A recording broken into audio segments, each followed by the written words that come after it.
Commission की जानिब से आज आम इंतखाबात की तारीख दिए जाने का इम्कान है। Chief election commissioner Sikandar Sultan Raja की जेर सदारत इजलास आज होगा। इजलास में इलेक्शन कमीशन के अरकान शरीक होंगे, जबकि इजलास में हल्का बंदियों के दौरानिये को कम से कम करने पर भी गौर किया जाएगा। आपको बता रहे हैं कि इलेक्शन कमीशन की जानिब से आज आम इंतखाबात की दिए जाने का इम्कान है। Chief election commissioner Sikandar Sultan Raja की जेर सदारत इजलास आज होगा। इस हवाले से मजीद आगाह करेंगे बोल न्यूज़ के नुमाइंदे अकील अहमद हमारे साथ मौजूद हैं। जी अकील, आगाह कीजिए।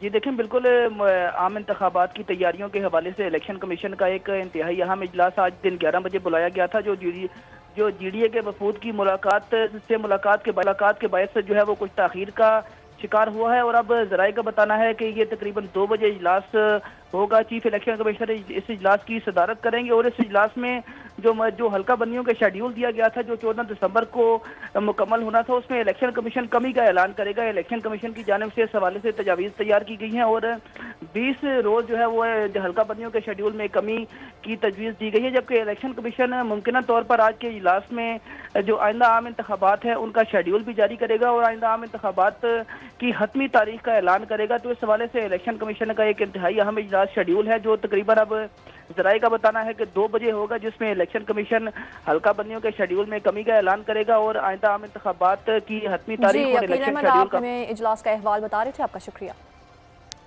वफाकी वज़ीर दाखिला सरफराज बुगटी